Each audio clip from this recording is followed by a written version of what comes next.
Welcome to my channel. First, like, subscribe, or i-click mo ang notification button sa baba. Ang gagawin natin ngayon ay ang aking Halloween episode.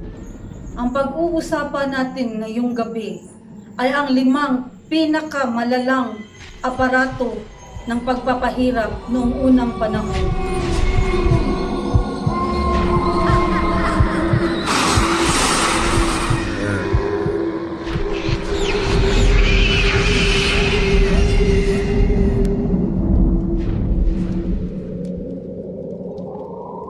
Panglima, ang iron chair or silya na bakal.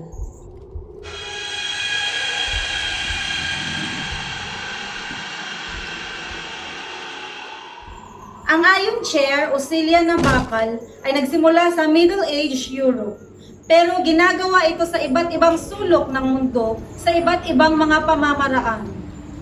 Ang mga biktima ay pinauupo dito sa silya na bakal na merong 500 to 1,500 spikes sa kabuuhan at tuloy-tuloy ang pagpapahigpit ng mga bakal na restraints na nagre-resulta sa pagtagos ng mga matutulis na spikes sa laman ng tao.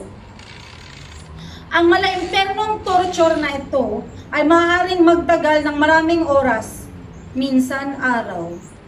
Ang mga spike ay hindi tumatago sa mga vital organs kaya ang blood loss ay nami-minimize. Ang mga akusado ay madalas naaamin sa kanilang kasalanan dahil sa takot pagkatapos pilitin na panoorin ang iba pang mga bilanggo na pinahihirapan ng upuang ito. Bagay ito sa isang taong biglang nag-message sa akin sa messenger, nagpaparinig ng negosyo. Hardware pa talaga ang hiningi ng Gapo at iPhone X Plus. Pang-apat, ang breast reaper.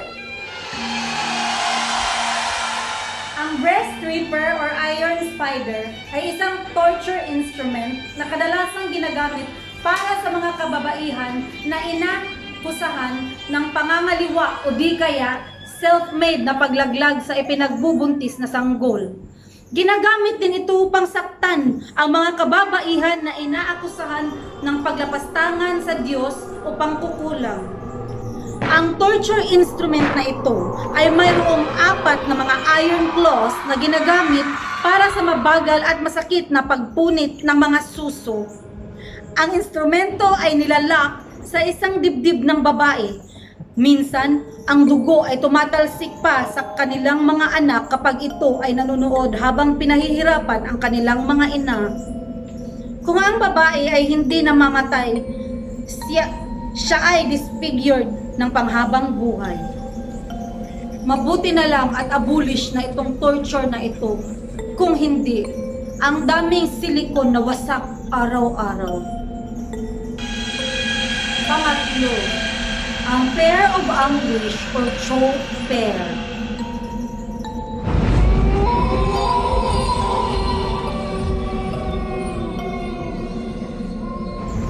Ang pair of anguish or choke pair ay isang bakal na instrumento na hugis peras na binubuo ng 4 na dahon na dahan-dahang naghihiwalay mula sa bawat isa habang pinapaikot ng torturer ang tornilyo sa taas.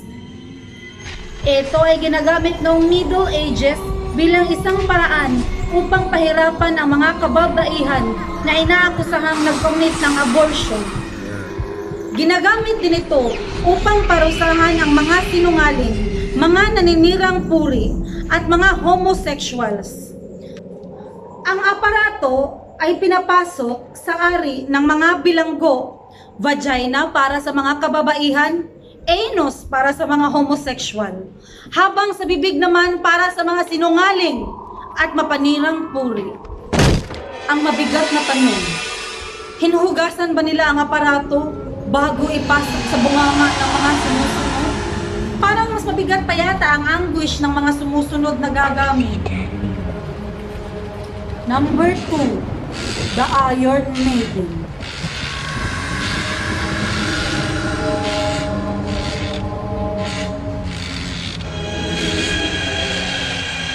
kabila ng reputasyon nito bilang isang torture instrument sa medieval times, walang katibayan sa existence nito before early 19th century.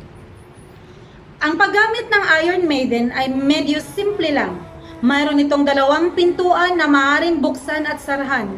Sa pilitang ipapasok ang biktima sa loob ng Iron Maiden na parang nakatayong kabaong na may matatalim na spike sa loob. Isasara ang biktima sa loob at ang mga spikes ay tatagos sa ilong organs ng katawan. Gayunpaman, upang matiyak na hindi namamatay agad ang biktima, ang mga spikes ay hindi hinabaan ang paggawa. Nangangahulugan ito na magkakaroon lang ng maliliit na sugat at ang biktima ay unti-unting mauubusan ng dugo hanggang sa mamatay sa loob ng ilang oras. Ang pagpuposisyon ng mga spikes sa loob ng Iron Maiden ay mahalaga sa pagpapahirap. Ang mga spikes ay inilalagay upang magdulot ng pinsala sa iba't ibang organs ng katawan, pero ang pinsala ay hindi nagdudulot ng madaling kamatayan. Halimbawa, dalawang spikes ang inilagay partikular upang matusok ang mga mata. Katulad nito, ang iba pang mga spikes ay inilagay para sa dibdib, maselang bahagi ng katawan at iba pang mga organs. Maingat na tinitiyak na ang mga spikes ay hindi tutusok ng masyadong malalim sa organs upang pahabain ang pagpapahirap. Number 1. The Judas Cradle or Judas Chair.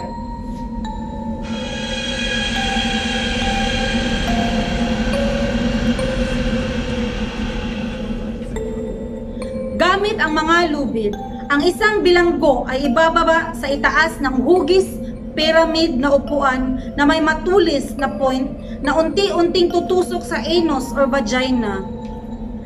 Ang mga kamay at paa ng biktima ay itatali upang siguraduhin na mararamdaman ng biktima ang bigat ng kanyang katawan. Ang mga paa ay sinasadyang itali sa bawat isa para madagdagan ang sakit tuwing may paggalaw ng katawan. Ang mga biktima ay pahihirapan sa pamamagitan ng matinding pressure at pag-unat ng kanilang ari na nagre-resulta sa permanent damage. Sa maraming mga kaso, ang biktima ay namamatay dahil sa pagkapunit ng mga muscle tissues na nagiging sanhi ng infection. Minsan pa, dinadagdagan pa ng weights ang biktima dahilan ng tuluyan itong pagkatuho. In short, nagiging lechon de leche. Ang Judas Chair o ang upuan ni Judas ay bagay na bagay doon sa mga kaibigang traidor at Judas na kapag ikaw ang kaharap, mabait na mabait sa iyo. Akala mo'y santo. Ngayon, kung iba ang kasama niya, ikaw ang pag-uusapan, nakikitawa pa ang hayop.